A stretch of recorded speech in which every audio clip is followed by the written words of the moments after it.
Our next speaker is Shawn. Throughout the quarter, we heard the topics about negative effects of standardized testing, and we learned a lot about his grandma. We learned also that he had a lizard when he was younger, and that he is the Central Minnesota Division of Student Council President. Shawn became interested in design architecture when he decided that he wants to be an architect in the future. Ladies and gentlemen, please welcome Shawn.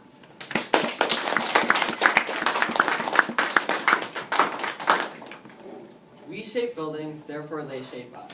This quote by Winston Churchill came long before the idea of active design architecture was conceived, but it accurately describes this new movement.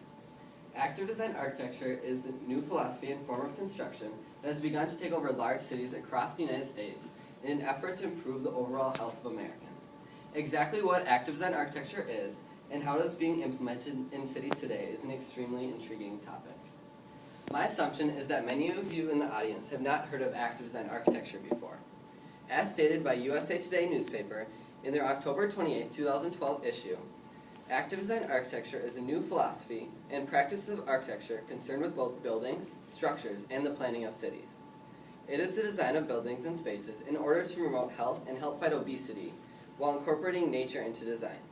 Green Source, a magazine devoted to sustainable design, reported on February 7, 2012, that stairs are more prominent and escalators and elevators, while useful, are less visible in active design buildings. The layout of buildings, above all, encourages walking and interaction with others throughout the building. Green Source also stated that businesses may even provide employees with workout facilities to increase activity. USA Today reported that overall, active design architecture does not focus solely on convenience like normal architecture does.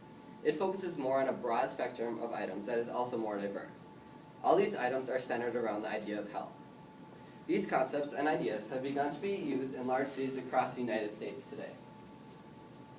New York City has been leading the trend with multiple recent implementations of active design architecture on a very large scale.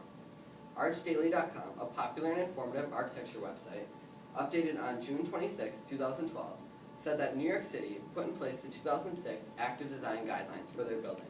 These include improving recreational facilities and open spaces, increasing access to transportation, and creating community connectivity with street infrastructure such as pedestrian walkways and bike paths. These guidelines also call for the renovation and restoration of existing structures to promote active lifestyles.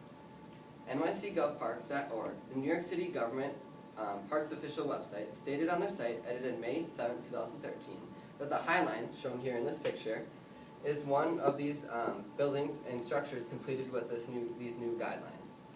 This park makes walking and exercising and commuting to work on foot easier since it is raised above the streets that run below it. Curved walking paths throughout and greenery on either side are used to maximize engagement and activity of its users. The curves in the path are actually strategically designed to increase the walking space of the High Line so that users will get a longer walking path. And benches are provided for those who just simply want to relax and take advantage of the green and nature spaces on it, which is sometimes absent in large cities. And nycedc.com, the website of the New York City Economic Development Corporation, reported on their site, edited November 14, 2012, that the South Bronx Greenway, shown here, is another recent active design architecture project. This is one of the first official projects completed with the new active design guidelines. The plan is to create a long, rectangular recreational area for users in New York City.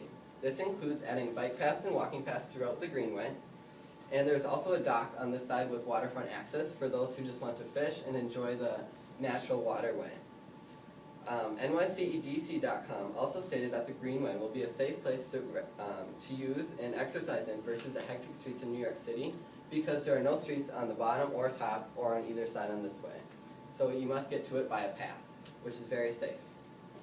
The philosophy of active design architecture and where it has already been implemented is something that I find interesting, and I hope you do too. This new concept and its aim to improve health in cities has begun to gain momentum in the last few years. If only Winston Churchill were able to see just how true his quote is about this new era of active design buildings. Buildings and structures are literally helping shape their users.